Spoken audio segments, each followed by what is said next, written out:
Good evening sir. हाँ, good evening बेटा। Jairam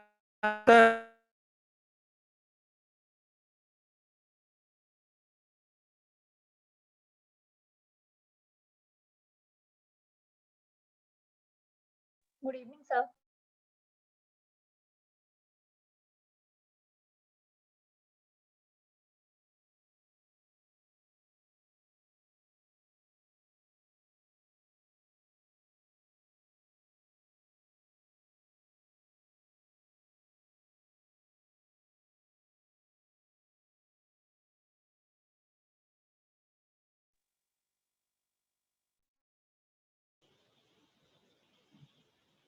hello yes Yes. Sir.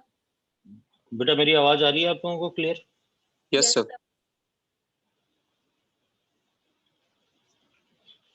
Good evening sir.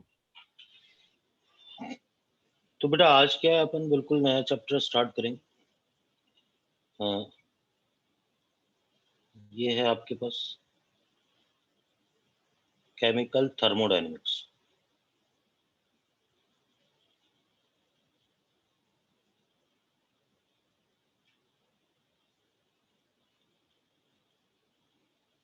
ठीक है, इसका आपके पास ये आ जाएगा लेक्चर 1, रासायनिक ऊष्मागतिकी। ऊष्मागतिकी, ठीक है बेटा। देखो क्या है, इस चैप्टर को अपन कई पार्ट्स में कंप्लीट करेंगे। ठीक है, ये भी थोड़ा लेंथी चैप्टर है। ठीक है, तो देखते हैं अपन। देखो मैं आपको क्लियर कर दूं उसको पार्ट ए में। ठीक है, part A,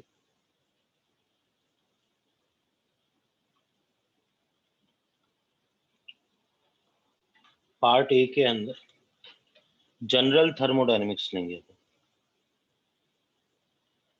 general thermodynamics,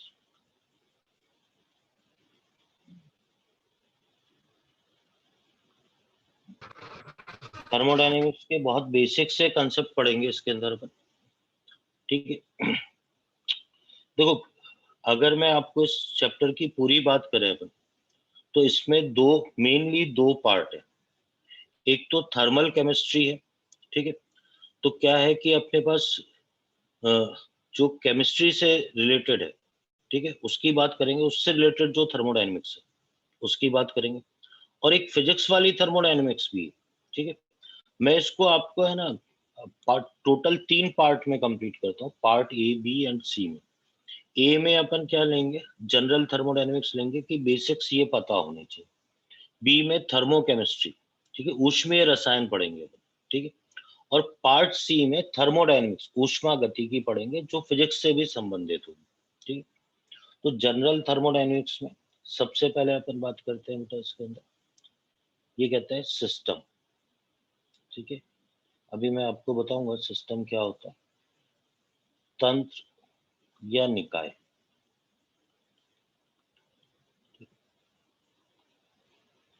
the part of universe, the part of universe which is chosen for study of energy change।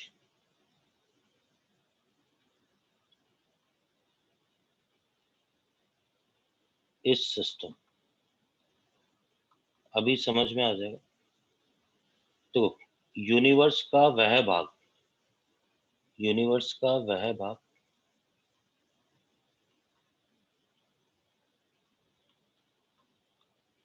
वह भाग जो कि ऊर्जा परिवर्तन,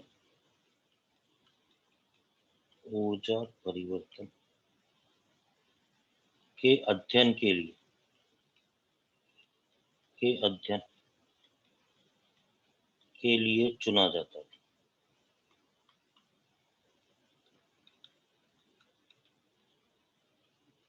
वह तंत्र,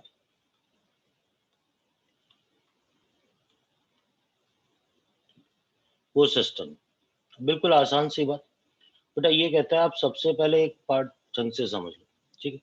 अगर आप क्या है इस पूरे को यूनिवर्स मानते हो, ठीक, तो क्या होगा, आपको एक पहले एक वेल डिफाइंड सिस्टम बताना होगा, आपको एक बाउंड्री बतानी होगी कि भाई हाँ ये मैं स्टडी कर रहा हूँ, तो मैं इसके अंदर इस well defined boundary limited area में मैं जो ऊष्मा परिवर्तन है उसका अध्ययन करूंगा, क्यू की स्टडी करूंगा मैं, ठीक है। तो मैं उसको क्या बोलूंगा, उसको मैं तंत्र बोलूंगा, ठीक है। और इसके अलावा जितना भी बाहर तंत्र के अलावा रिमेनिंग सिस्टम जो पार्ट होगा, ये भी इंपॉर्टेंट होता है सराउंडिंग, ठीक है। तो इसको बोलते हैं अपन परिवेश भी बोलते हैं, ठीक है।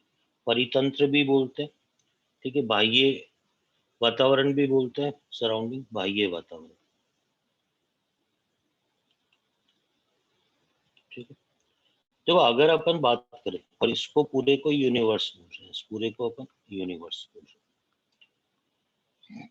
अभी आपके समझने लायक इतनी सी बात है कि भाई आपको जब थर्मोडायनेमिक्स की बात करेंगे तो आपको एक क्या है, एक इस तरीके से वेल डिफाइन, आपको वेल डिफाइन बाउंड्री कुछ ऐसा बनाना पड़ेगा कि हाँ भैया ये मेरे पास एक तंत्र था, एक सिस्टम है जिसमें मैं सारी बात करूंगा, और अदर देन सिस्टम जो रिमेनिंग पार्ट है यूनिवर्स का उसको अपन सराउंडिंग बोलेंगे, ठीक है। अब ये कहते हैं जब आपको स्टडी करनी है तो अपन ये कहते हैं कि टाइप्स ऑफ, फिर अपन बात करेंगे टाइप्स ऑफ सिस्टम की, कि आखिर ये सिस्टम होते कितने प्रकार के, तंत्र के प्रकार की बात करेंगे, ठीक है। तो ये कहता है कि सबसे पहला जो आपके पास आता है ओपन सिस्टम,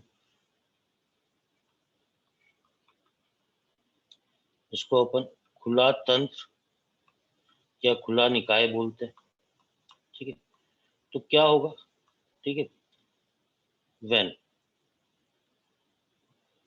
फ्लो ऑफ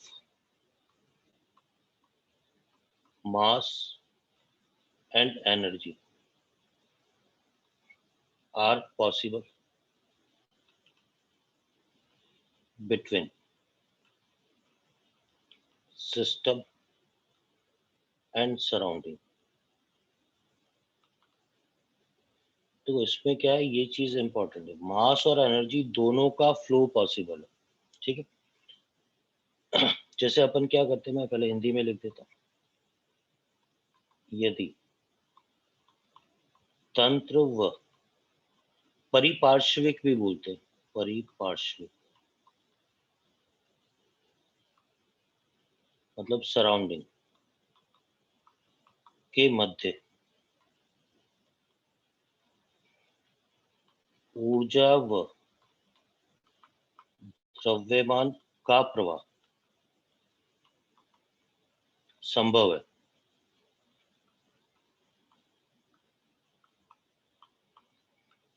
तो वह ओपन सिस्टम है, तो वह ओपन सिस्टम है। भाई बहुत आसान सी बात है, आप देखो अगर क्या है, मैंने एक ऐसा पात्र लिया, ठीक है, इस पे सिंपली वाटर को भर दिया मैंने, ठीक है, वाटर को भर दिया, इसको मैं क्या कर रहा हूँ, गर्म कर रहा हूँ बेटा, इसको गर्म कर रहा हूँ। भाई कोई इंसुलेटर नहीं लगा रखा मैंने, कोई कुचालक पट्टी नहीं लगा रखी, तो आप बताओ यहाँ से यहाँ हीट जाएगी, क्यू हीट जाएगी, यहाँ से यहाँ द्रव्यमान सराउंडिंग में जाएगा। तो जब एम और क्यू दोनों का प्रवाह होता है तो उसको अपन क्या बोलते हैं, ओपन सिस्टम, ठीक है। अभी एग्जांपल लेंगे और बहुत आसान सी बात है, आपको समझ में आ जाएगा। Hello sir. हाँ बोलो बेटा। सर इंग्लिश में बताइए ना एक बार इसको। बेटा भाई अपन ने एक इस कंटेनर में वाटर लिया, इसको हीट कर रहे हैं, तो हीट का फ्लो जो है, तो हीट अपने को पता है, अगर कोई इंसुलेटर नहीं लगाया अपन ने तो कोई भी चीज गर्म करेंगे तो हीट अंदर तक चली जाएगी, ये गर्म होगा, और ये गर्म होगा तो इसमें से वेपोराइजेशन होगा, वेपोराइजेशन होगा तो इसका मास कम होगा वाटर का, ये वाटर है, ठीक है। तो देखो बाहर से अंदर की तरफ हीट भी जा रही थी और यहाँ से मास का भी फ्लो हो रहा था, तो हीट और मास अगर दोनों का फ्लो होता है तो अपन उसको क्या बोलते हैं, ओपन सिस्टम। ठीक है भाई, जैसे मैं आपको एक आसान सी बात से सुनो, आप जिस कमरे में बैठे, ठीक है, अगर मान लो बाहर से भाई कमरे के चारों तरफ इंसुलेटर तो लगा नहीं, अगर मान लो आप कमरे के अंदर आग लगाओगे तो दीवारें गर्म होंगी और उसकी हीट बाहर भी जाएगी। जो कमरे में कहीं भी खिड़की है तो बाहर से हवा अंदर आ रही है। तो सिस्टम और सराउंडिंग, बाहर वाले को अपन सराउंडिंग बोल रहे हैं, सिस्टम और सराउंडिंग के बीच में अगर मास और हीट दोनों का फ्लो है तो वो क्या होगा, ओपन सिस्टम होगा। फिर दूसरा आपके पास आएगा बेटा क्लोज सिस्टम। अभी समझ में आ जाएगी, बड़ा आसान सा है, ध्यान से सुनते रहो बस आप। क्लोज सिस्टम, बंद तंत्र। ठीक है, इसमें क्या होगा, ये क्लोज सिस्टम। ठीक है, flow of only heat is possible, केवल ऊष्मा का प्रवाह संभव। ठीक है, केवल ऊष्मा का प्रवाह संभव। तो अब ध्यान दो बेटा, इसका डायग्राम बना। अगर मैंने इसी कंटेनर को पूरा क्लोज कर दिया, इसमें वाटर भर दिया, मैंने वाटर भर दिया, अब मैं क्या कर रहा हूँ, इसको हीट कर रहा हूँ, इसको गर्म कर रहा हूँ। तो बेटा यहाँ से यहाँ क्यू का फ्लो तो हो रहा है, लेकिन मास का फ्लो, बाहर मास जा नहीं पा रहा, मास का फ्लो रेस्ट्रिक्टेड कर दिया मैंने, मास का फ्लो रेस्ट्रिक्टेड कर दिया। तो ऐसे सिस्टम को क्या बोलूंगा मैं, क्लोज सिस्टम बोलूंगा। ठीक है, बिल्कुल आसान सा। ठीक है, थर्ड नंबर पे देखो बेटा, आपके पास आएगा आइसोलेटेड सिस्टम। आइसोलेटेड सिस्टम, इसको बोलते हैं विलगित निकाय। विलगित निकाय, ठीक है, आईएस। सर अब इसी ध्यान, को रुद्धोष में बोलते हैं क्या? नहीं नहीं, ये रुदोष में होता है, रुदोष में अलग होता है। ठीक है, रुदोष में अलग होता है। रुदोष में एडियाबैटिक फ्लास्क अलग होता है, कुछ प्रॉपर्टीज सेम होती हैं पर बिल्कुल अलग है बेटा, आप इससे बिल्कुल आप दिमाग में रखना, आइसोलेटेड सिस्टम बिल्कुल अलग है। ठीक है, हालांकि हाँ सर। न्यूमेरिकल में सेम काम में आ जाता है, वो एक अलग बात है, वो एक अलग बात है। पर आइसोलेटेड सिस्टम विलगित निकाय, तो इसमें क्या होगा, बोथ फ्लो ऑफ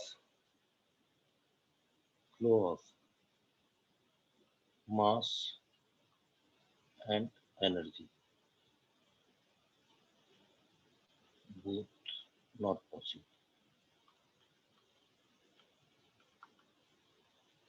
इसमें क्या होता है, एम व क्यू दोनों का प्रवाह नहीं होता।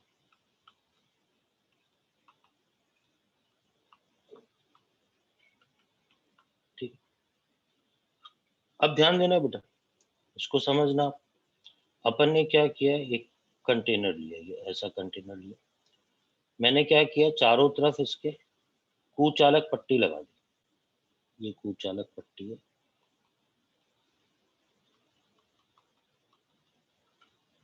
ये इंसुलेटर लगा दी।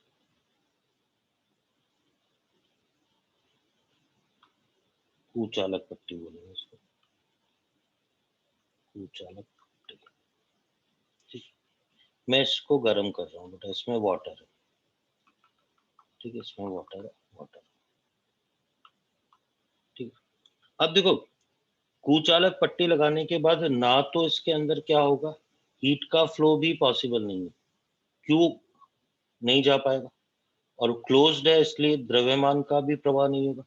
तो जिसके अंदर क्यू का प्रवाह और मास का प्रवाह दोनों का जो है फ्लो पॉसिबल नहीं है, उसको अपन क्या बोलते हैं, आइसोलेटेड सिस्टम।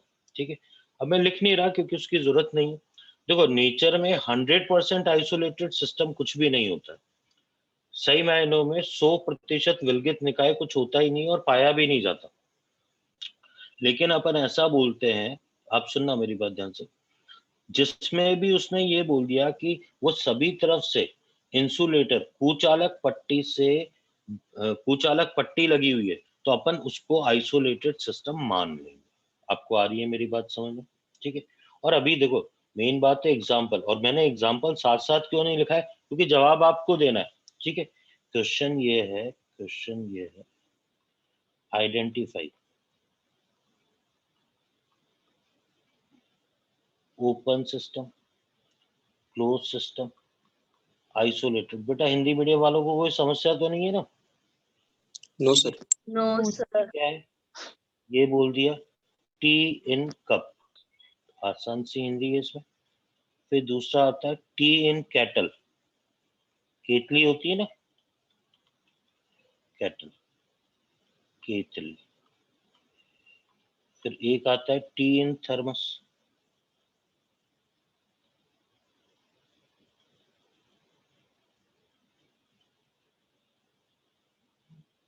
ठीक है। चौथा ह्यूमन बॉडी,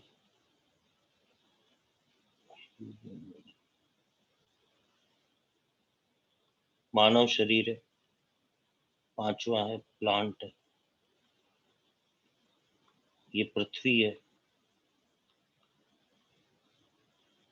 ठीक है। चलो इतने काफी है एग्जांपल। एनिमल्स हैं,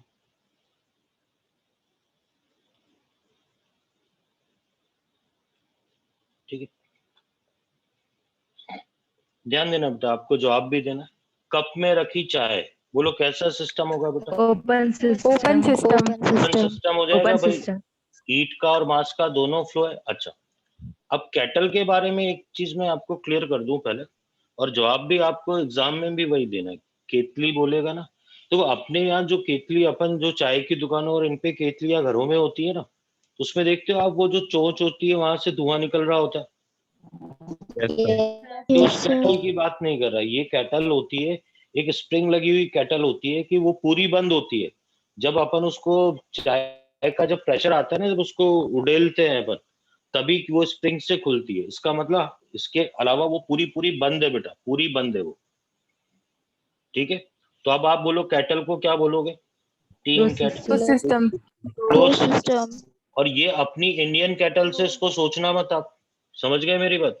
इंडियन कैटल्स होती हैं जो घरों में चाय वाय, उसमें स्प्रिंग सिस्टम नहीं होता है जनरली, तो वो कैटल की बात नहीं कर रहे हैं, वो तो ओपन ही है बेटा, क्योंकि उसमें क्या है, उस जो छोटी सी चोंच होती है वहां से वो निकल जाता है, उससे जो मास है उसका फ्लो हो सकता है, ठीक है। आ गई मेरी बात समझ में? Yes, sir. ठीक है। थर्मस है, तो थर्मस में क्या बोलोगे? Isolated system. अब मैं ये क्लियर कर दूं बेटा, देखो अपन ये कहते हैं कि अपन जो बात करते हैं वो एक आइडियल बात करते हैं।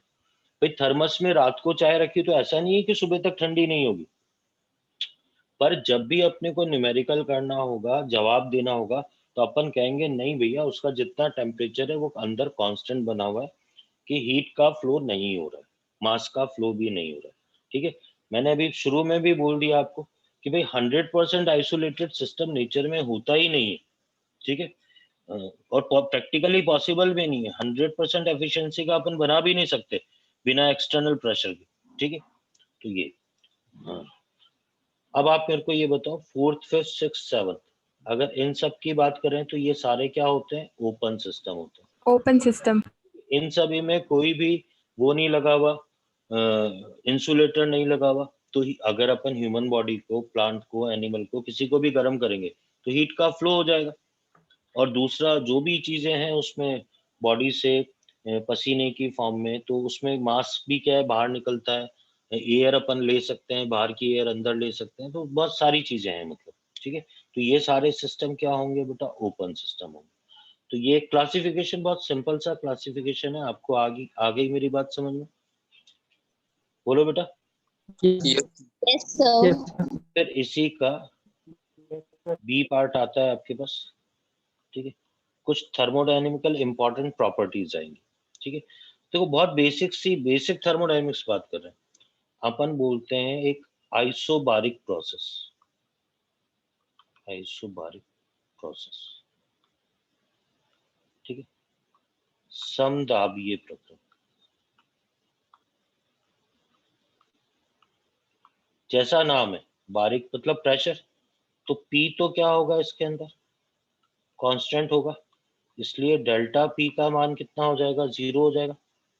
अच्छा, दूसरा आइसोकोरिक प्रोसेस,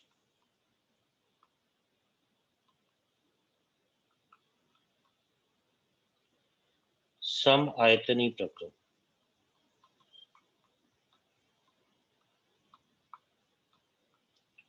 बेटा इसमें क्या होगा, वॉल्यूम क्या हो जाएगा, कांस्टेंट हो जाएगा, और डेल्टा वी कितना हो जाएगा, 0 हो जाएगा। ठीक है, फिर अपन बात करें थर्ड नंबर, तो आइसोथर्मल प्रोसेस, जो बहुत काम में भी आता है अपने, आइसोथर्मल प्रोसेस, हिंदी में बोलेंगे समतापीय प्रक्रम, समतापीय प्रक्रम। तो बेटा समतापीय प्रक्रम में टी कांस्टेंट हो जाएगा और डेल्टा टी की वैल्यू कितनी हो जाएगी, 0। ठीक है, चौथा आता है आपके पास एडियाबैटिक प्रोसेस, इसको अपन डिटेल में स्टडी करेंगे बेटा थर्मोडायनेमिक्स में। एडियाबैटिक प्रोसेस, रुद्धोष्म प्रक्रम, पर अगर बीच में कहीं जरूरत पड़ जाए आपको तो आप ध्यान रखना बेटा, इसमें क्या होता है, क्यू कांस्टेंट होता है, क्यू कांस्टेंट। ठीक है, ऊष्मा नियत होगी, तो क्या होगा, डेल्टा क्यू क्या हो जाएगा आपके पास, 0 हो जाएगा। ठीक है, डेल क्यू क्या हो जाएगा, 0 हो जाएगा। बेटा आप सुन रहे हैं मेरी बात ध्यान से, ठीक है, ये 0 हो जाएगा। अब क्या होता है, लेकिन अगर अपन केमिस्ट्री की बात करें तो केमिस्ट्री में क्या होता है, जो फर्स्ट लॉ आता है, फर्स्ट लॉ ऑफ थर्मोडायनेमिक्स, जिसको मैं FL40 बोलता हूँ, फर्स्ट लॉ, तो बेटा वो फॉर्मूला होता है delta E is equal to Q plus W। Exactly क्या होता है मैं आपको ये क्लियर कर दूं, ये डेल क्यू ही होता है, ये डेल क्यू ही होता है या डेल्टा क्यू ही होता है, सुन रहे हैं मेरी बात ध्यान से। तो एडियाबैटिक प्रोसेस में आपको क्यू का मान कितना लेना पड़ेगा, आप ये नहीं बोलेंगे कि सर आपने बताया तो ये था कि क्यू कांस्टेंट होता है। ठीक है, नहीं, आपका यहाँ पर अपनी जितनी भी फॉर्मूले होते हैं ना, उसमें क्यू एग्जैक्टली वो रीजन अलग है, क्यू एग्जैक्टली क्या होता है, डेल क्यू ही होता है। तो आपको उस जो रुद्धोष्म प्रक्रम होगा, रुद्धोष्म प्रक्रम होगा, रुद्धोष्म प्रक्रम, उसके अंदर आपको हमेशा क्यू का मान कितना लेना है, 0 लेना है। आपको आ गई मेरी ये बात समझ में बेटा? एडियाबैटिक प्रोसेस सर में डब्ल्यू क्या है? डब्ल्यू आगे पढ़ेंगे, अभी तो मैं जनरल जानकारी दे रहा हूँ। रुद्धोष्म प्रक्रम में क्यू का मान कितना ले लेना है आपको, 0 ले लेना है। आपको कंफ्यूजन नहीं हो इसलिए मैं यहाँ पर क्यू नहीं लिखूंगा बेटा, मैं यहाँ क्या लिख रहा हूँ, हीट कांस्टेंट। ठीक है, और डेल्टा क्यू 0, इससे इससे मैंने एक कंक्लूजन निकाला कि क्यू आप कितना ले लेंगे, 0। तो एडियाबैटिक प्रोसेस में आप जो भी अपनी केमिस्ट्री में फॉर्मूला आएगा उसमें क्यू की वैल्यू कितनी ले लोगे आप, 0 ले लोगे। ये थोड़ा सा अलग इश्यू है आप, लेकिन ध्यान रखना। ठीक है, हेलो सर। हाँ बोले बेटा। सर ये फर्स्ट लो आप फ्लोट लिखे हैं, ये क्या है? हाँ ये आगे आ जाएगा, अभी फुल फॉर्म है first law of thermodynamics. Okay sir, thank you. ठीक है, बताता हूँ तुमको।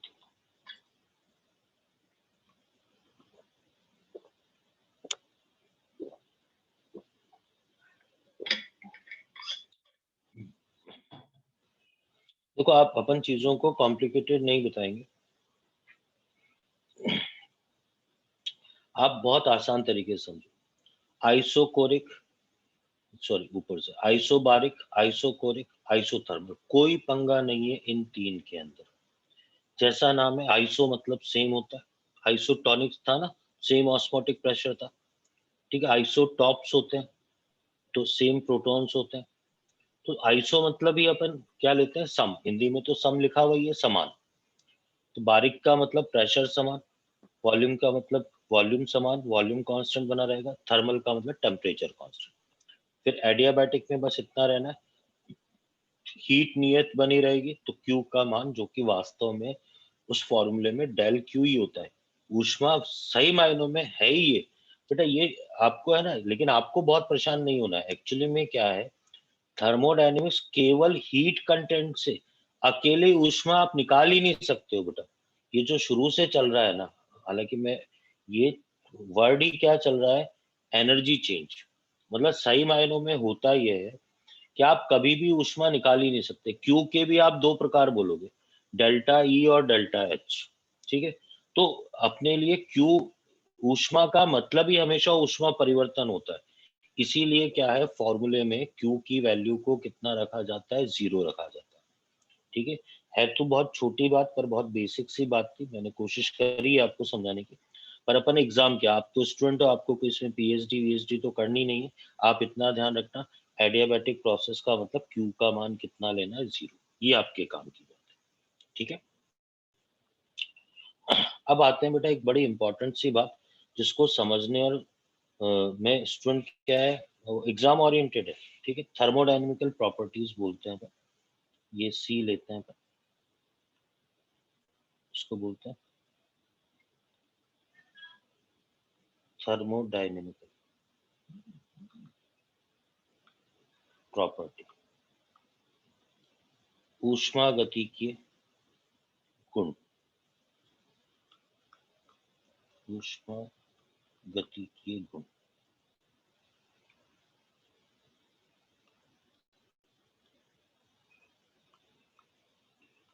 बेटा इसके अंदर बड़ी इंपॉर्टेंट प्रॉपर्टी आएगी, एक होता है intensive,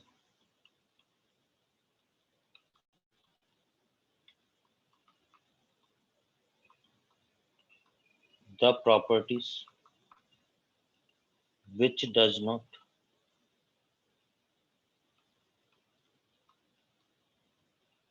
depends upon quantity and remains constant। वह गुण जो मात्रा पर निर्भर नहीं करते,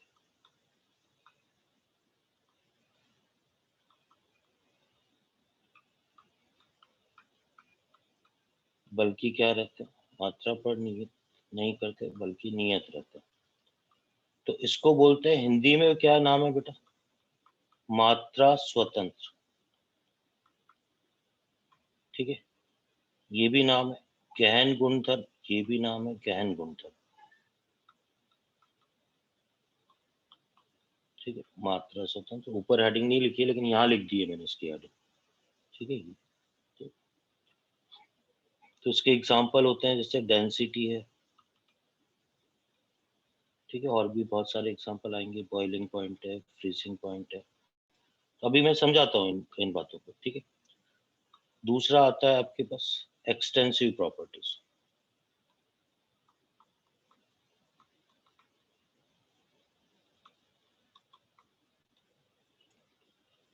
इसको बोलते हैं भारात्मक,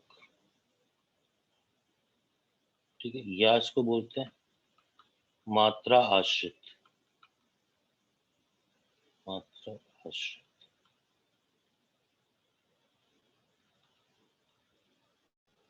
ठीक है, गुणधर्म। The properties which depends upon quantity of substance,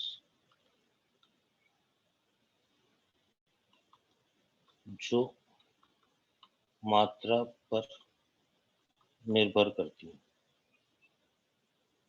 मात्रा पर निर्भर करती है,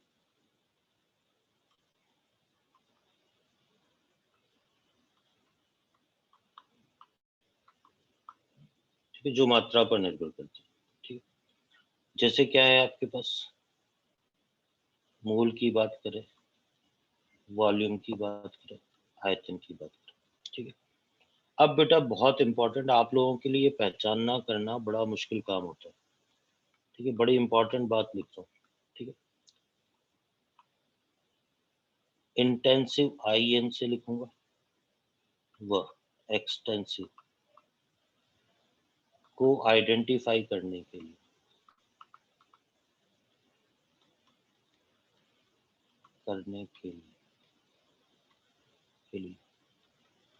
बड़े भाग बल्क बोलते हैं जिसको, ये बल्क लिखना में से छोटा भाग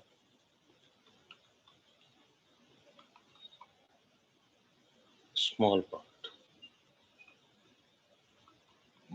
पृथक कर लो, सेपरेट। यदि दोनों की वैल्यू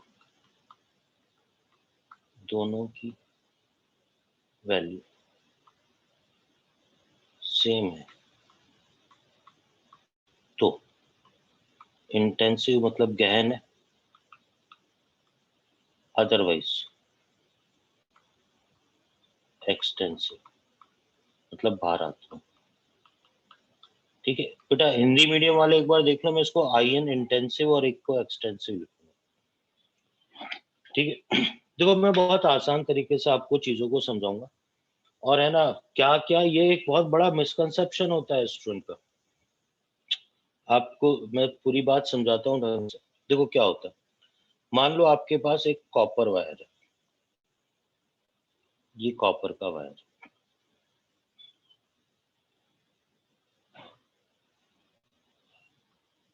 ठीक है।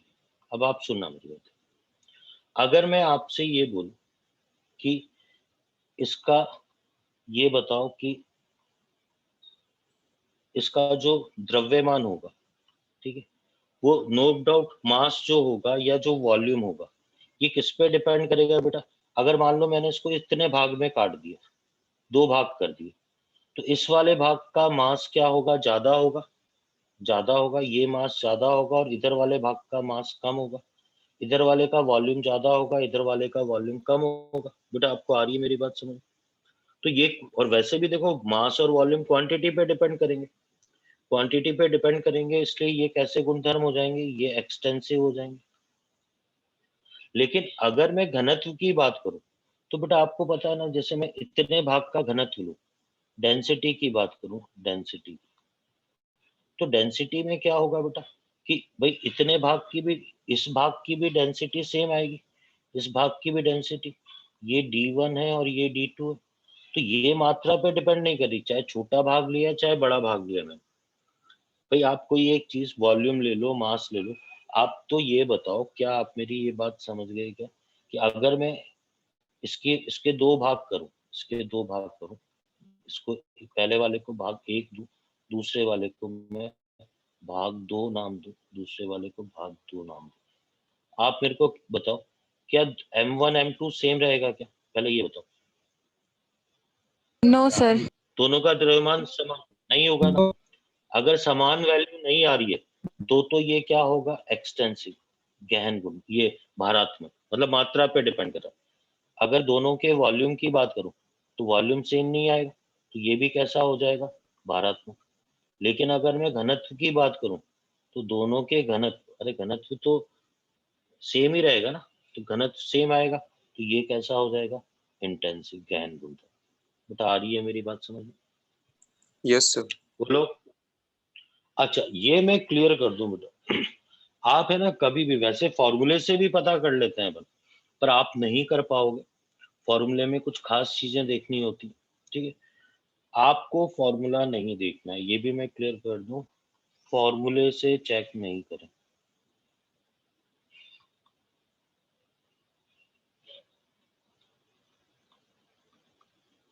नहीं करें, ठीक है बेटा, आप ध्यान देना, ठीक है।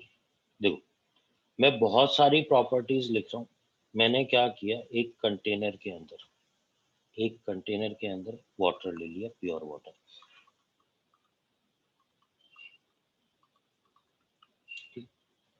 इसके दो भाग कर दिए, 5 लीटर पानी था, दो भाग कर दिए, एक में मैंने 4 लीटर ले लिया और एक में मैंने 1 लीटर ले लिया। अब सुनना बेटा, ठीक है, आप समझते हुए चलो। अगर मैं बॉइलिंग पॉइंट बोलूं वाटर का, इस 4 लीटर का भी 100 डिग्री सेंटीग्रेड आएगा और इसका भी कितना आएगा, 100 डिग्री सेंटीग्रेड आएगा। पहले मेरे को बताओ बॉइलिंग पॉइंट वाली बात आ गई आपको समझ में? Yes sir. अगर मैं फ्रीजिंग पॉइंट की बात, फ्रीजिंग पॉइंट 0 डिग्री सेंटीग्रेड होगा, ये भी 0 डिग्री सेंटीग्रेड होगा, या मेल्टिंग पॉइंट भी बोल दूं तो ये 0 डिग्री सेंटीग्रेड होंगे। बेटा ये आप बताओ भाई, पानी चाहे 4 लीटर था चाहे 1 लीटर था, ठीक है, बोलो बेटा। Yes sir. तो आपको पता है मैं इसको क्या बोलूंगा, ये इंटेंसिव हो जाएगा, ये भी क्या बोलूंगा, इंटेंसिव हो जाएगा। अच्छा, पानी को मान लो मैंने गर्म करके इसका टेम्परेचर 50 डिग्री सेंटीग्रेड कर रखा है, ठीक है। अब आप एक चीज बताओ, इतने भाग का 50 है तो इस भाग का भी तो यार टेम्परेचर कोई अलग अलग थोड़ी होगा, दोनों भाग का टेम्परेचर तो सेम ही होगा ना, बोलो बेटा। Yes yes sir. सर। केवल टेम्परेचर देंगे तो भी दोनों का सेम आएगा, तो अपन ये क्या बोलेंगे, ये भी इंटेंसिव प्रॉपर्टी। लेकिन वॉल्यूम की बात करें बेटा, वॉल्यूम की, तो ये 4 लीटर था, ये कितना था प्लस 1 लीटर, अलग अलग है, इसलिए ये प्रॉपर्टी क्या हो जाएगी, एक्सटेंसिव। एक्सटेंसिव।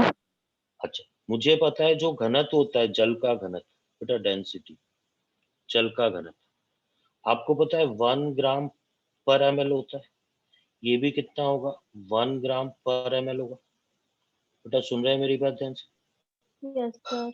ये दोनों मान समान है तो कैसी प्रॉपर्टी आ गई, इंटेंसिव आ गई। सुन रहे हैं मेरी बात ध्यान से, बोलो। Yes sir. Yes sir. द्रव्यमान की बात करें, द्रव्यमान की, तो 4 लीटर का मतलब 4000 ml हो गया, तो ये कितना हो गया, 4000 ग्राम हो गया, ये कितना हो गया, 1000 ग्राम हो गया। ग्राम क्वांटिटी अलग अलग आ रही है, इसलिए ये वाली क्या हो जाएगी प्रॉपर्टी, एक्सटेंसिव हो जाएगी, ये प्रॉपर्टी क्या हो जाएगी, एक्सटेंसिव, इसलिए द्रव्यमान क्या हो जाएगा, एक्सटेंसिव हो जाएगा। अब मेरे से अगर ये पूछा जाए बेटा, अब ध्यान देना, मोल, मोल पूछा जाए तो मैं क्या बोलूंगा, 4000 अपॉन 18, और ये 1000 अपॉन 18, बेटा ये मान भी अलग अलग आ रहे हैं, तो ये भी क्या होगा, एक्सटेंसिव प्रॉपर्टीज है, जो मान अलग आएगा वो एक्सटेंसिव हो जाएगा। लेकिन आप खुद सोचो बेटा, मोलरता पूछी गई, तो मोलरता कितनी आती है, जल चाहे कम हो चाहे ज्यादा हो, 55.55 ये मोलरता आती है, इसकी मोलरता भी कितनी आती है, 55.55 आती है। तो ये कैसी प्रॉपर्टी हो गई, इंटेंसिव प्रॉपर्टी हो गई। मैं आपको बताता हूँ बेटा, आप कहने का मतलब क्या है, आपसे अगर ये पूछा गया एग्जाम में कि क्वथनांक कैसा होगा, गलनांक, हिमांक क्या होंगे, तो आप बोलोगे ये सारे कैसे गुणधर्म है, गहन गुणधर्म, ठीक है। केवल ताप पूछा जाए तो गहन गुणधर्म है, लेकिन आयतन क्या है, भारात्मक गुणधर्म है। घनत्व पूछा जाए, आप जल के एग्जाम्पल से सारी बात समझ सकते हो, ठीक है। घनत्व पूछा जाए तो ये गहन गुणधर्म है, केवल द्रव्यमान पूछा जाए तो ये भारात्मक है, केवल मोल पूछा जाए तो भारात्मक है। लेकिन अगर मोलरता पूछा गया, मोलरता पूछा गया तो आप क्या बोलोगे, मोलरता कैसा है, गहन गुणधर्म, ठीक है। बेटा अब एक मिसकंसेप्शन मैं आपको बताता हूँ, बहुत सारे स्टूडेंट का, जिसको मैं दूसरा पॉइंट करके लिख रहा हूँ, ठीक है। बहुत सारे स्टूडेंट मोलरता के बारे में क्या बोलते हैं वो सुनो, वो कहते हैं सर मोलरता का फॉर्मूला होता है ग्राम बटे में अणु बार इंटू आयतन लीटर। आपने जो परिभाषा बताई उस हिसाब से अगर मैं ग्राम मात्रा बढ़ा दूंगा, सुनना मेरी बात, तो क्या होगा भाई, मोलरता तो ग्राम मात्रा पे, मोलरिटी ग्राम क्वांटिटी पे डिपेंड कर रही है, क्योंकि ग्राम क्वांटिटी बढ़ा देंगे तो मोलरिटी बढ़ जाएगी। Yes sir. मैं क्या समझा रहा हूँ वो सुनना, आपको मैं लिटरली बता रहा हूँ, आप लोगों के लिए कोई आसान काम नहीं है इंटेंसिव एक्सटेंसिव पहचानना। भाई मैं अभी सीधा सा एग्जांपल लूं, प्रेशर का, दाब का, तो आप क्या सोचोगे कि सर कमरे के अंदर अगर मैं गैस की मात्रा बढ़ा दूं तो दाब बढ़ जाएगा, बिल्कुल सही कह रहे हैं, पर आपके पहचानने का तरीका गलत है। पहचानने का तरीका हमेशा क्या होता है बेटा, सुन लेना, मैं तो आपको याद और शॉर्ट ट्रिक भी बता दूंगा। तो तरीका ये होता है कि जैसे आपने क्या किया, एक परख नली के अंदर, टेस्ट ट्यूब के अंदर, ये है 2m का HCl विलियन बना दिया, मान लो ये 100 ml था। अब आपने क्या किया, ये जब बन चुका है, पहचानने का तरीका क्या होता है, आपने इसको 3 अलग अलग परख नलियों में लिया, सुनना मेरी बात ध्यान से, एक में आपने इसको 3 भागों में बांट दिया, 3 भागों में, ठीक है। ये 20 ml ले लिया, ये 40 ml ले लिया, ठीक है, और ये भी 40 ml ले लिया, ठीक है। अब आप एक चीज बताओ, इसकी मोलरता, भाई इसी को अपन ने 3 भागों में बांटा है, कोई मोलरता थोड़ी बदलेगी। इसकी मोलरता भी 2m रहेगी, इसकी भी 2m रहेगी, इसकी भी। मैं आपको समझाता हूँ मैं क्या कहना चाह रहा हूँ। रसना, शरबत का नाम सुना है ना आपने, रूह अफ़ज़ा या रसना? Yes sir. आपने यस एक बड़े सर। जग में बनाया, अब आपने उन 6 लोगों को दिया, तो उन 6 लोगों को दिया तो सबके स्वाद कोई अलग अलग थोड़ी होंगे बेटा, सेम होगा। समझ रहे हो मेरी बात? अच्छा, यस सर। हाँ, और अब आप एक चीज बताओ, लेकिन 5 जग में बनाने के तरीके अलग अलग हो सकते हैं ना। मान लो क्या है, किसी में रसना ज्यादा डाला, किसी में कम डाला, तो आपका वो जो तरीका है ना पहचानने का, कि सर मैं रसना अलग, मैं जब रसना ज्यादा डालूंगा तो वो अच्छा बनेगा या ज्यादा कंसंट्रेट बनेगा, ज्यादा सांद्र, वो पहचानना ही नहीं है। पहचानने का मैंने शुरू में बोल दिया बेटा, आपको तरीका क्या रखना है आपको, कि बड़े भाग को 2 टुकड़ों में करना है, एक बड़ा टुकड़ा रखना है, एक छोटा। अगर बड़े और छोटे टुकड़े की प्रॉपर्टी सेम आ रही है, तब तो वो क्या होगा बेटा, वो इंटेंसिव गहन गुणधर्म होगा। अगर प्रॉपर्टी अलग अलग आ रही है तो वो क्या होगा, भारात्मक, ठीक है।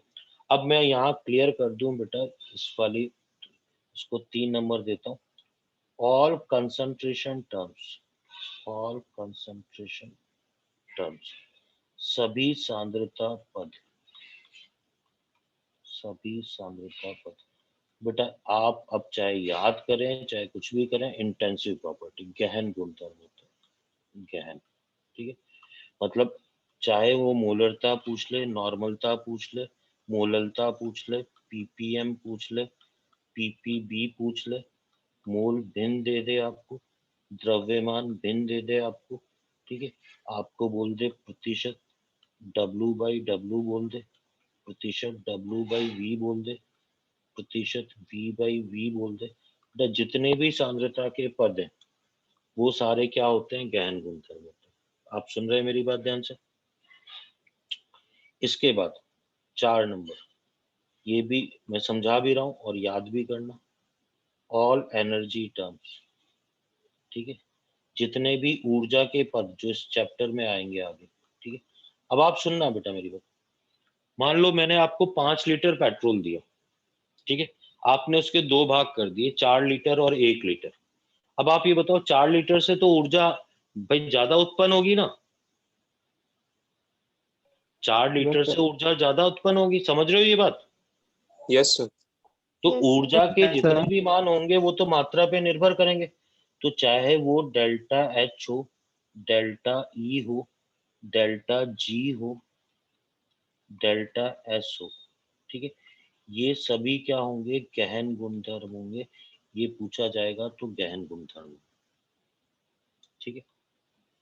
फिर बेटा ये भी 5वां भी इंपॉर्टेंट है, सर कंसंट्रेट, भावात्मक हो गया कि नहीं?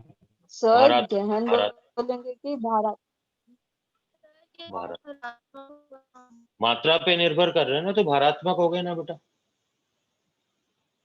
हाँ सर, आप गहन बोले थे इसलिए पूछा। अच्छा, मैंने इंटेंसिव बोल दिया था कि भारात्मक होंगे, भारात्मक, ठीक है।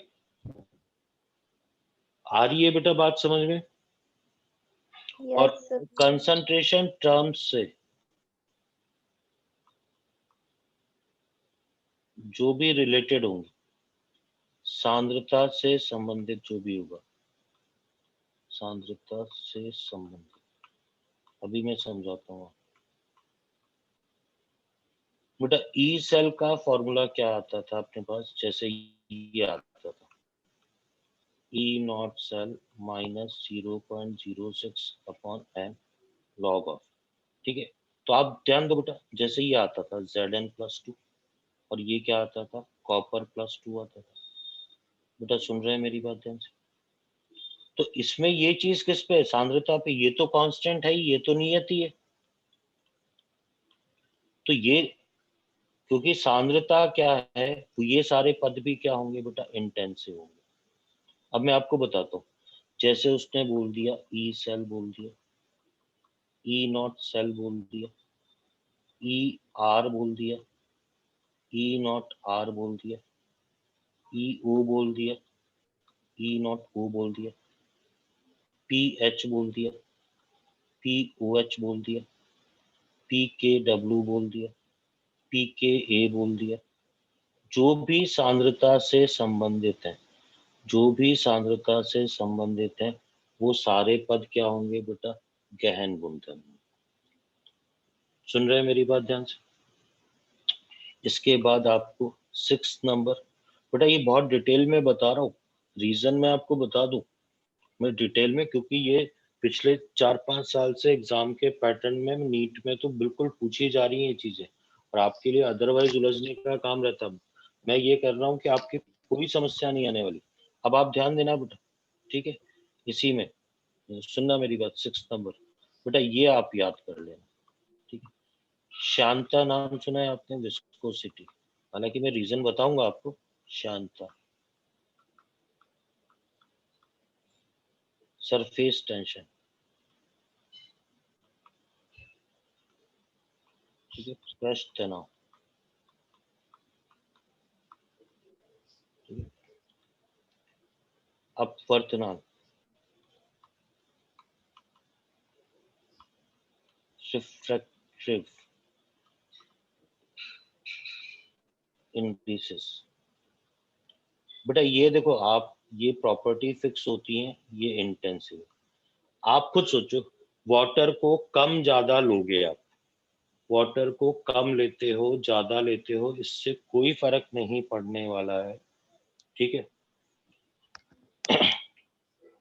हेलो जल सर। का चाहे आपने उसमें रखा है, क्या कहते हैं, मटके में रखा है, जल 1 लीटर है, 2 लीटर है, उसका सरफेस टेंशन की वैल्यू फिक्स होती है। इसलिए ये कैसे गुणधर्म होते हैं? गहन गुणधर्म होते हैं, ठीक है? Hello sir. हाँ बोलो बेटा। सर ये लास्ट में क्या लिखे हैं? Refractive. Refractive indexes, okay sir, thank you. ठीक है? फिर देखो बेटा, अब ये अपन इस पे आ जाते हैं, ये बहुत ही इंपॉर्टेंट है, ठीक है? मैं हालांकि बता चुका हूँ, फिर भी इसमें 1-2 चीजें ऐड करूंगा। देखो, प्रेशर की बात करें बेटा, बिल्कुल ध्यान रखना, प्रेशर, टेम्परेचर, वॉल्यूम। बेटा जिस कमरे में आप बैठे हो उसमें प्रेशर अभी रूम एटमॉस्फेरिक प्रेशर 1 atm है, कमरे के छोटे भाग का भी 1 atm है और बड़े भाग का भी 1 atm है, तो प्रेशर को क्या बोलेंगे? इंटेंसिव। टेम्परेचर, टेम्परेचर भी सब जगह नियत है, ये इंटेंसिव। जबकि वॉल्यूम बड़े और छोटे भाग का अलग अलग हो जाएगा। तो बेटा ये बड़ी इंपॉर्टेंट बात है, ये बड़ा इंपॉर्टेंट है, ठीक है? लेकिन इसी में एक चीज और बता दूं बेटा, ठीक है? देखो, वॉल्यूम, केवल वॉल्यूम बोलेगा तो एक्सटेंसिव प्रॉपर्टीज। अब आप ज्यादा भी परेशान मत होना बेटा। मोलर वॉल्यूम, मोलर वॉल्यूम का मतलब होता है 1 मोल का वॉल्यूम। 1 मोल का वॉल्यूम हमेशा फिक्स होता है 22.4 लीटर। तब मोलर वॉल्यूम कैसा होगा? एक्सटेंसिव प्रॉपर्टी, ठीक है? ये है। मैं 9th नंबर एक्स्ट्रा में समझ लो, या ये आप बाद में देखना, इसको मैं बताता हूँ। आपने नाम सुना होगा हीट कैपेसिटी, हीट कैपेसिटी, ठीक है? इसको बोलते हैं अपन, बताता हूँ मैं बेटा। हीट एक इसी में आता है, मोलर हीट कैपेसिटी, और एक आता है स्पेसिफिक, विशिष्ट ऊष्मा, ऊष्मा धारिता बोलते हैं इसको, ऊष्मा धारिता। बेटा अभी परेशान मत होना, स्पेसिफिक मैं सिर्फ नोट्स की फॉर्म में कंप्लीट कर रहा हूँ।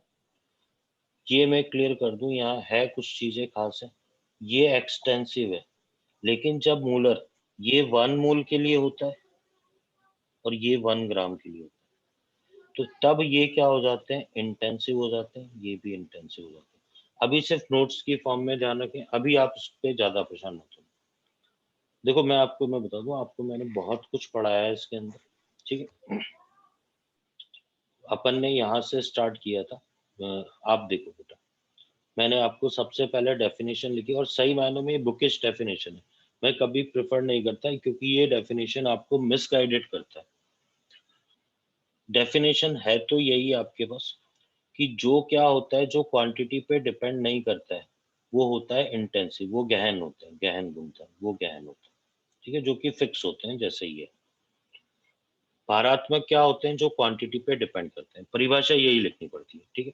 पर इसको पहचानने का तरीका यह है कि फॉर्मूला यूज में ना ले, पहचानने का तरीका एक ही है आपके पास, बड़े भाग में से छोटा भाग अलग कर लें, फिर देखें अगर दोनों की प्रॉपर्टी सेम आ रही है तब तो वो गहन है, सेम आ रही है तो गहन है, लेकिन अलग अलग आ रही है तो वो भारात्मक है। इसी को मैंने थोड़ा और आसान किया, मैंने कहा जितने भी सांद्रता के पद आ जाएं तो आपका जवाब होगा गहन, जितने भी ऊर्जा एनर्जी टर्म्स आ जाएं तो आपका जवाब होगा भारात्मक, एक्सटेंसिव, ठीक है।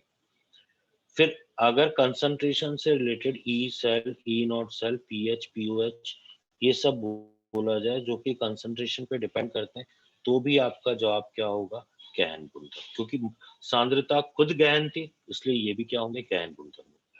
ये याद रखना है आपको, ठीक है। हेलो और एक और सर। इम्पोर्टेंट है प्रेशर एक मिनट बेटा मैं अपनी बात पूरी करूँ, pressure, temperature, volume, pressure intensive है, टेम्परेचर इंटेंसिव है, वॉल्यूम एक्सटेंसिव है, ठीक है। ये बात आप घर जाके सोचना, केवल वॉल्यूम तो एक्सटेंसिव है, लेकिन मोलर वॉल्यूम का मतलब होता है एक मोल का वॉल्यूम, ठीक है। तो एक मोल का वॉल्यूम जो भी आएगा, अगर एसटीपी एनटीपी पे जैसे अपने को पता है हमेशा रिजल्ट 22.4 आता है, तो उससे कोई लेना देना नहीं कि बड़ा भाग है छोटा भाग है, आपको निकालना हमेशा एक मोल का वॉल्यूम है। तो एक मोल का वॉल्यूम हमेशा क्या होगा, फिक्स्ड वैल्यू होगा, इसलिए वो क्या है, एक्सटेंसिव। ऐसा ही ऊष्माधारिता में, केवल ऊष्माधारिता ये तो क्या है, भारात्मक है, लेकिन मोलर ऊष्माधारिता फिर वो 1 मोल के लिए हो गया, ये हमेशा फिक्स 1 ग्राम के लिए, जब फिक्स ग्राम या फिक्स मोल के लिए हो गया तो वो प्रॉपर्टी हमेशा ही क्या हो जाएगी, इंटेंसिव, ठीक है। हाँ बोलो बेटा क्या बोल रहे सर ये जो आप E cell E not cell ये वाला जो लिखा है वो एक्सटेंसिव प्रॉपर्टी होगा या इंटेंसिव प्रॉपर्टी होगा? ये जो लिखा है आगे बोलो बेटा। सर ये जो फिफ्थ वाला है ना, E cell E not cell वाला, वो एक्सटेंसिव प्रॉपर्टी होगा या इंटेंसिव होगा? Sir fifth. ये इंटेंसिव है, यहाँ लिखा हुआ है ना बेटा, देखो इंटेंसिव लिखा हुआ हाँ sir thank you.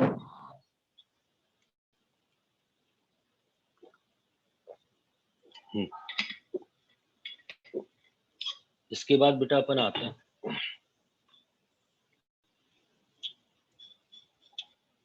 A B C D के बाद ई पे आते हैं, ई पॉइंट पे आते हैं, ठीक है। मैं आपको बता दूंगा बेटा, आप है ना बिल्कुल परेशान नहीं हो, अभी है ना बहुत बेसिक सी बात कर रहे हैं, थर्मोडायनेमिकल फंक्शन।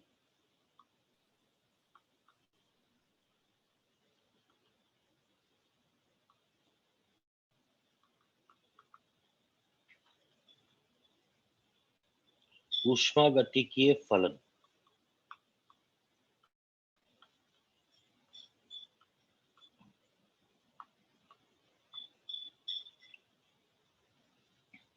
बेटा पहला आता है path function,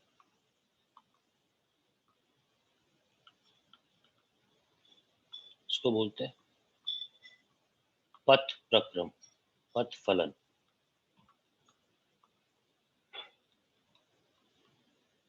the process which depends upon path of the process,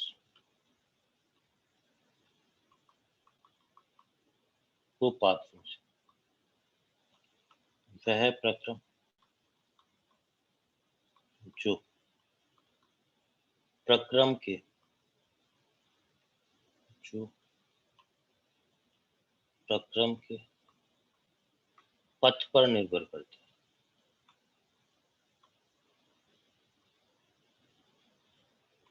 प्रक्रम के पथ पर निर्भर करता है।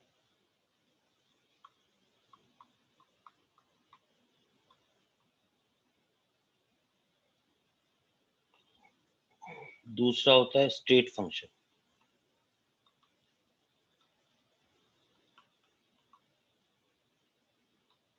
ऐसा, ठीक है। एक तो पथ फलन होता है और एक स्टेट को क्या बोलते हैं बेटा अपन? मैं मिस कर रहा हूँ। अवस्था।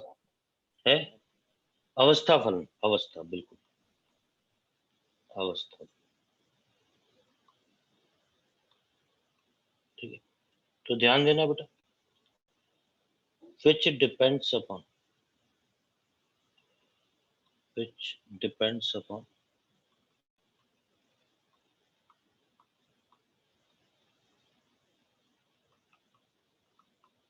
initial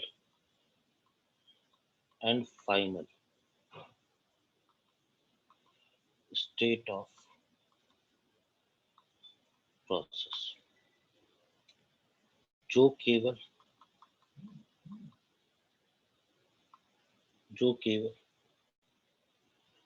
प्रारंभिक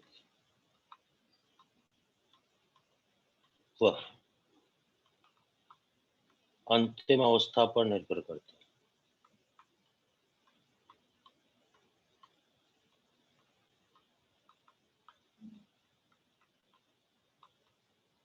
प्रारंभिक और अंतिम अवस्था पर निर्भर, अभी आपको आ जाएगी और उसका बड़ा फेमस सा एग्जांपल है।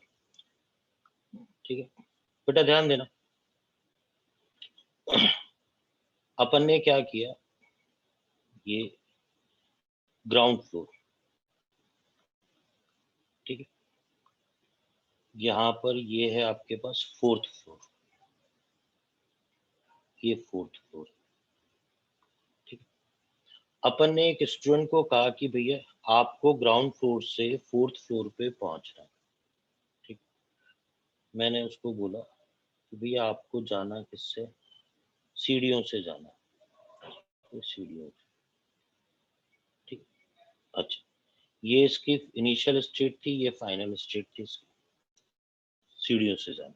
ठीक, दूसरे स्टूडेंट को मैंने लिफ्ट प्रोवाइड कर दी बेटा, लिफ्ट।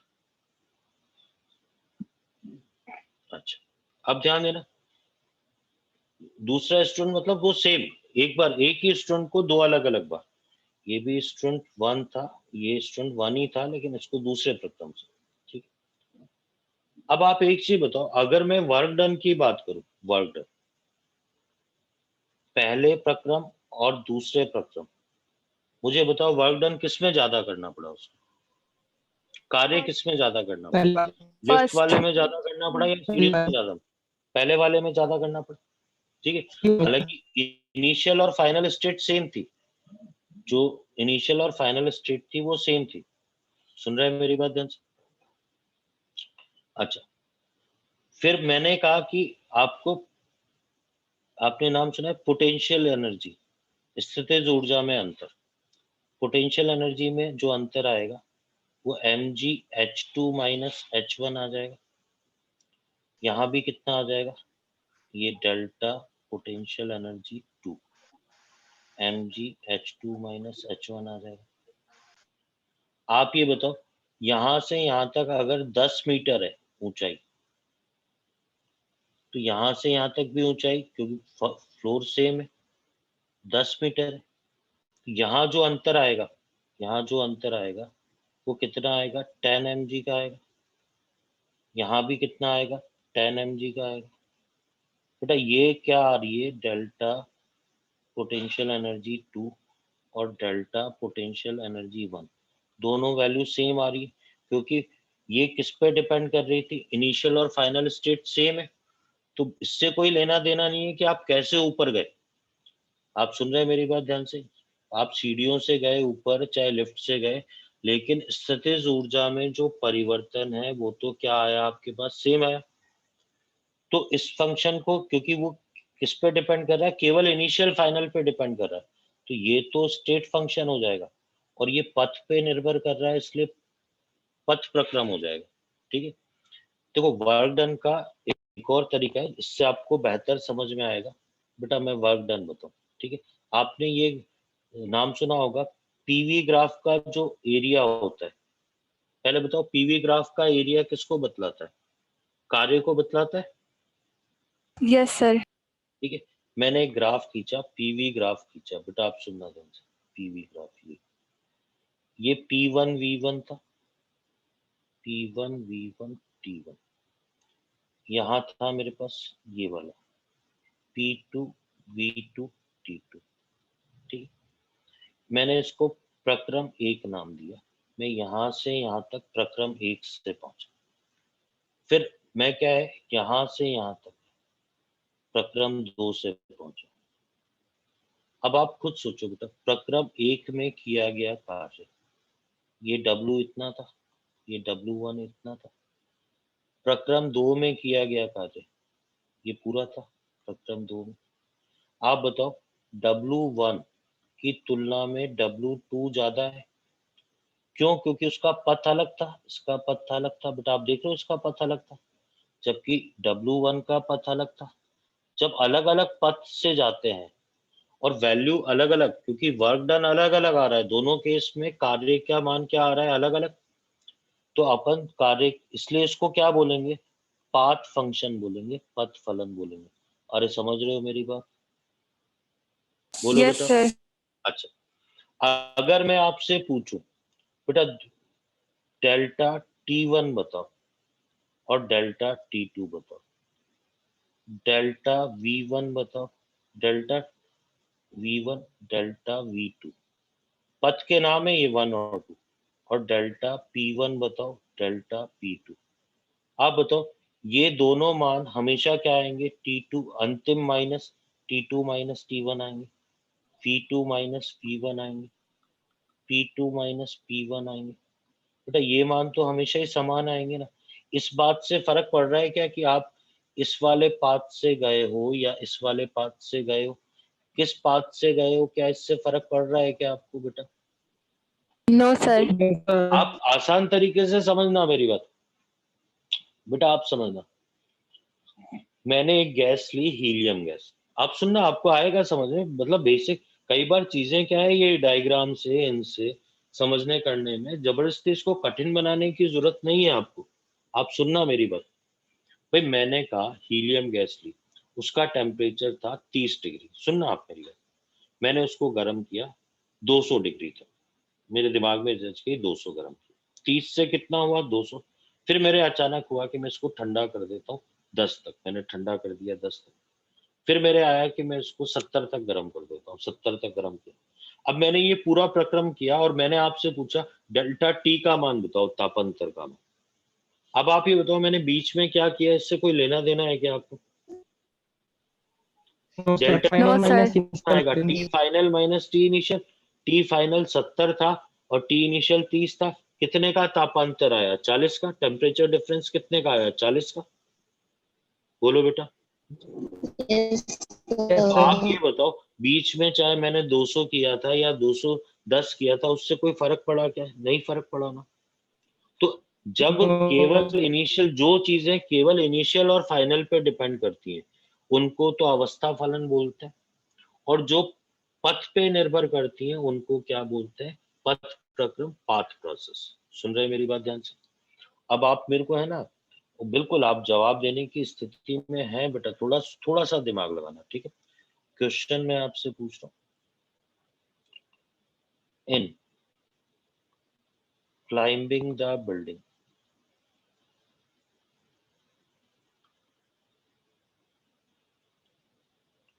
आइडेंटिफाई स्टेट फंक्शन और पाथ फंक्शन। मैं हिंदी में भी लिख देता हूँ।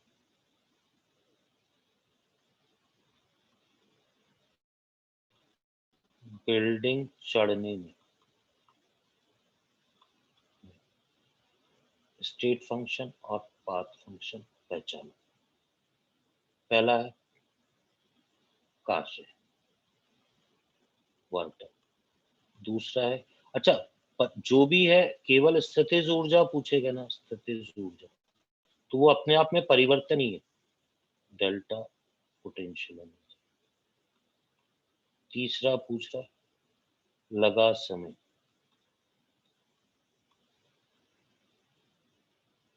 टाइम टिकट, ठीक है। चौथा हाइट ऑफ बिल्डिंग।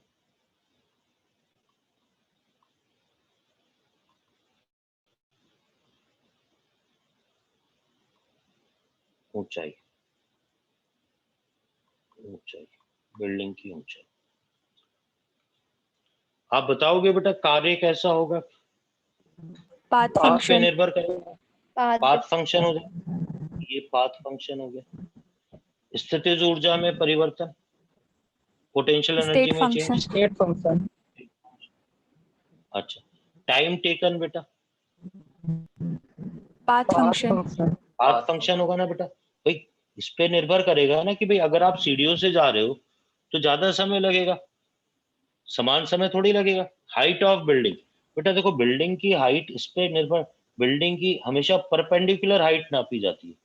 तो बिल्डिंग की हाइट अगर 10 मीटर है तो इससे कोई फर्क नहीं पड़ स्टेट रहा कि आप फंक्शन। कैसे करो, तो ये क्या हो जाएगा? State function. ठीक है, ये होता है। ठीक है, अब मैं थोड़ा आसान कर देता हूँ बेटा आपके लिए। ठीक है, मैं बोलूंगा, हालांकि उस बात को मैं लिखूंगा नहीं क्योंकि ये सिर्फ शॉर्ट ट्रिक है और मतलब सही मायनों में गलत है, पर आपको एग्जाम में सॉल्व करना है इसलिए मैं लिख देता हूँ। देखो क्वेश्चन ये है काम का, आइडेंटिफाई, वापस वही question, identify state function, path function. ठीक है, जो अपने केमिस्ट्री में जरूरत पड़ेगी उस हिसाब से मैं आपको शॉर्ट तरीका बताता हूँ। देखो W, दूसरा Q, तीसरा डेल्टा E पूछे, डेल्टा H पूछे, डेल्टा S पूछे। ठीक है, अच्छा केवल E भी पूछ लेना तो भी यही जवाब देना। H पूछे, S पूछे, डेल्टा G पूछे, G पूछे, डेल्टा T पूछे, केवल T पूछे, डेल्टा P पूछे, केवल P पूछे। ठीक है, डेल्टा V पूछे, V बोले। ठीक है, बट अब मैं है ना, मैं तो क्या है कि अपने स्टूडेंट को एक बात बोल देता हूँ क्योंकि कभी दिक्कत आई नहीं आज तक, हालांकि ये बेसिक कंसेप्ट की बात नहीं है फिर भी मैं बोलता हूँ W और Q ये याद कर लो कि ये कैसे फंक्शन है, ये दो पाथ फंक्शन है, पथ फलन है। ठीक है, इसके अलावा मैं सीरियसली बताऊं जितनी केमिस्ट्री में जरूरत पड़ती है बाकी के सारे कैसे लेने, आपको स्टेट फंक्शन लेने। अब आपका बात खत्म होगी, सही बता दो एग्जाम का काम तो मैंने आपका कर दिया। सुन रहे हैं मेरी बात ध्यान से? बोलो बेटा। W वर्क डन और जो हीट होती है Q ऊष्मा, ये दोनों पथ फलन होंगे। बाकी सारे जो अपने को केमिस्ट्री में काम आने वाले हैं, जो वो पूछ सकता है, delta E, delta H, delta S, delta G, delta T, delta P, delta V, तो ये सारी वैल्यू क्या होंगी? State function. सुन रहे हैं मेरी बात ध्यान से? बोलो। Yes, sir. ठीक है, यस सर। अब बेटा मैं बताऊं, ठीक है, अभी मैं सम अप भी करूंगा इन न्यूमेरिकल्स। आपको पता होना चाहिए साइक्लिक प्रोसेस, साइक्लिक प्रोसेस। आप सभी ने नाम सुना है चक्रीय प्रक्रम का? Yes sir. Yes, sir. चक्रीय प्रक्रम में क्या होता है? एक स्टेट से गुजरते हुए, जैसे P1 V1 T1 से अपन गए P2 V2 T2। ठीक है, फिर अपन गए P3 V3, डिफरेंट प्रोसेस से होते हुए फिर अपन गए P4 V4 T4 T4, और वापस अपन क्या आ गए? इनिशियल स्टेट पे आ गए। बट आपको आ रही है मेरी बात समझ? डिफरेंट प्रोसेस से होते हुए इनिशियल स्टेट पे, तो इसमें क्या होता है? इनिशियल और फाइनल, इनिशियल और फाइनल हमेशा क्या होता है? सेम होता है साइक्लिक प्रक्रम में, चक्रीय प्रक्रम में। बट आपको पता है ना, आसान सी बात है, अभी समझ में भी आ रहा होगा आपको। अब इसमें क्या होता है, जितने भी साइक्लिक प्रोसेस होंगे ना, चक्रीय प्रक्रम होंगे बेटा, ये आपको न्यूमेरिकल में वहां आगे जब करेंगे अपन, तो बेटा जितने भी स्टेट फंक्शन है, जितने भी स्टेट फंक्शन है उनकी वैल्यू 0 आ जाएगी। डेल्टा टी बोल लो, डेल्टा पी बोल लो, डेल्टा वी बोल लो, डेल्टा जी बोल लो, डेल्टा एस बोल लो, डेल्टा एच बोल लो, डेल्टा ई बोल लो, बेटा इन सभी की वैल्यू 0 आएगी। न्यूमेरिकल में ये करना पड़ेगा अपने को। और आपसे पूछे क्या वर्क डन 0 होगा, तो आप बोलोगे नहीं। क्या Q 0 होगा? तो आप बोलोगे नहीं। आपको आ रही है मेरी बात समझ में? चक्रीय प्रक्रम में ऐसा होगा। बोलो बेटा, कुछ समझ पा रहे हो मेरी बात? ये छोटी Yes. छोटी बातें ही Yes, होती sir. हैं, ठीक है।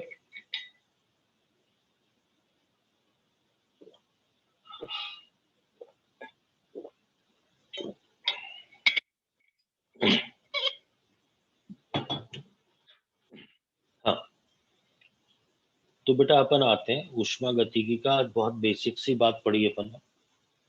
आप सभी स्टूडेंट बेटा ध्यान दें।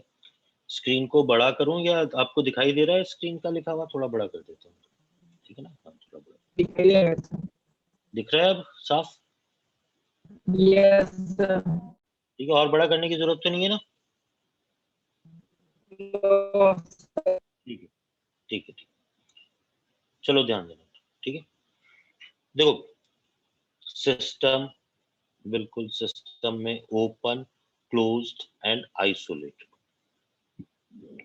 आइसोलेटेड सिस्टम में आपको ध्यान रखना है कि हीट का और मास का फ्लो दोनों नहीं होता है। 100% आइसोलेटेड सिस्टम नहीं होता है, लेकिन अगर उसने बोल दिया कि किसी में इंसुलेटर कुचालक पट्टी लगी हुई है तो उसको आइसोलेटेड सिस्टम मान लेंगे, ठीक है। फिर ये कह रहा है, चलो ये कोई खास बात नहीं, फिर अपन बात करते हैं। हाँ, एडियाबैटिक प्रोसेस, अगर रुद्धोष्म प्रक्रम की बात कर रहा है तो आपको Q का मान, जहां कहीं भी Q का मान आएगा उसे आपको कितना लेना है? 0।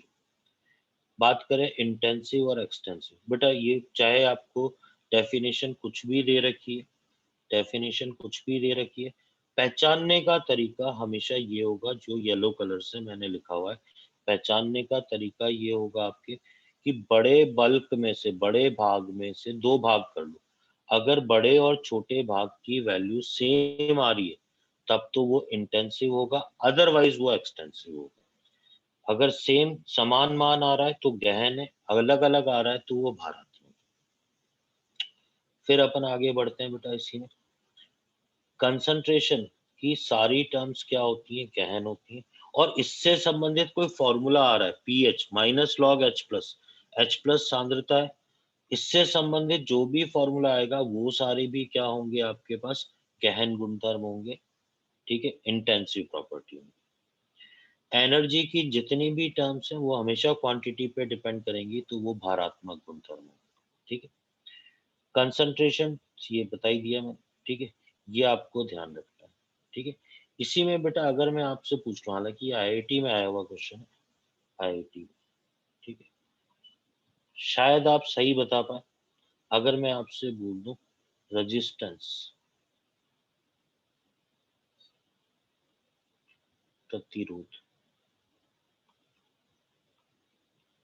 बेटा अगर मैं आपसे बोलूं एक वायर है, उसका छोटा भाग और बड़ा भाग कर दिया वायर का, क्या दोनों का प्रतिरोध समान होता है क्या बेटा? Yes, sir. समान होता है प्रतिरोध? No, sir. R1 R2 नहीं लिखते क्या आप फिजिक्स में? No, sir. समान कहाँ होता है बेटा? प्रतिरोध तो अलग अलग आता है ना वायर का। सर डिफरेंट होता है। R is equal to L by A होता है ना, लेंथ पे डिपेंड तो करता है बेटा। Yes sir. अरे R रेजिस्टेंस किस पे डिपेंड करता है? आपको पढ़ाया भी तो जाता है, R प्रोपोर्शनल टू क्या होता है? L बाई ए होता है। ए क्रॉस सेक्शन एरिया भले ही सेम है, लेकिन L तो अलग अलग हो गया, लेंथ जब अलग अलग हो गई तो प्रतिरोध अलग अलग हो जाएगा। तो ये कैसा होगा बेटा? एक्सटेंसिव होगा, ठीक है। तो ये आप रेजिस्टेंस का भी ध्यान रखें, ठीक है। फिर ये आया आपके पास प्रेशर, टेम्परेचर, वॉल्यूम, ठीक है। फिर अपन बात करते हैं बेटा इसके बाद ऊष्मागतिकीय फलन, ये अपन ने अभी लास्ट में पढ़ा, तो बेटा ये भी इंपॉर्टेंट है। जो पथ पे निर्भर करते हैं वो पथ फलन होते हैं, पाथ फंक्शन, और जो पथ पे निर्भर नहीं करते, केवल इनिशियल और फाइनल स्टेट पे डिपेंड करते हैं, वो स्टेट फंक्शन होता है। स्टेट फंक्शन की खास बात यह है बेटा कि जहां कहीं भी वो साइक्लिक प्रोसेस बोल देगा, या अपने को ऐसा दिख रहा है साइक्लिक नहीं भी है लेकिन इनिशियल और फाइनल स्टेट अगर सेम है आपके पास, ठीक है, किसी में ऐसी जरूरत पड़ जाएगी क्वेश्चन में, तो उसमें क्या होगा? साइक्लिक प्रोसेस में सारे स्टेट फंक्शन की वैल्यू 0 होगी। आपको ध्यान क्या रखना है बेटा? W और Q पाथ फंक्शन है, इसके अलावा बाकी सारे स्ट्रीट फंक्शन। ठीक है, बेटा आप देखो, आप है ना, आप बहुत सारे स्टूडेंट क्या है ढंग से, बेटा मैं आपको बता रहा हूँ, मैं आपको जितना पूरा चैप्टर चलेगा, जितना भी संभव होगा उतने आसान तरीके से इसको पढ़ाऊंगा, पर कहीं ना कहीं चाहे वो आयोनिक, बेटा मेरी बात सुनो, आयोनिक इक्विलिब्रियम, आयनिक साम्य था, चाहे थर्मोडायनेमिक्स, ठीक है, आप साथ साथ पढ़ेंगे और बिल्कुल हल्के में नहीं लगे। अगर आप मतलब मैं लिटरली मतलब मैं आपको सही बताऊं, अगर आप मेरे साथ साथ नहीं समझ पा रहे हैं तो आपको तो उल्टा आगे अपने आप पढ़ने में तो बहुत दिक्कत होगी। मैंने देखा है आपको ये इजी गोइंग क्या है कि अपलोड हो जाते हैं आपके चैनल के ऊपर, तो आप इसको देख भी पाते हैं, तो कोई चीज नहीं है तो इसको आप देखें। और आपको पता है यूट्यूब पे अपलोड होते हैं शायद, तो स्पीड बढ़ाकर कम करके, आपको पता ही है वो फंक्शन आते ही होंगे कि भाई यूट्यूब पे कोई आप चला रहे हो कुछ भी, तो आप उसकी स्पीड कम तेज कर ही सकते हो ना। तो कहीं आपको लगता है कि भाई मुझे ये समझ में आ गया अब स्पीडली चलाना है तो स्पीड तेज कर दो, 1.25 1.5 कर दो। कहीं आपको लगता है कि यार ये वापस धीरे धीरे समझना है तो 0.75 0.5 की स्पीड कर लो। सुन रहे हो मेरी बात ध्यान से बेटा? Yes sir. यस ठीक सर। है, तो ये आजकल ये चीज बड़ी काम की है कि बेटा आपको ये सारी चीजें रिकॉर्डेड मिलती है और उसमें स्पीड को भी ऊपर नीचे कम ज्यादा आप कर सकते हो। तो इन चीजों को देखो बेटा आप। ठीक है, देखो मैंने तो बेटा ये चैप्टर हुआ। सर लास्ट वाला दिखाइए। हम्म, ये यस ठीक है, सर। तो बेटा सभी स्टूडेंट ठीक है पढ़ो साथ साथ। और ठीक है, चलो वह आज इतना ही पढ़ेंगे बेटा अब। Okay, thank you sir. Thank you, sir. Thank you sir. ठीक है, हाँ, thank you Baba for that. Okay बेटा।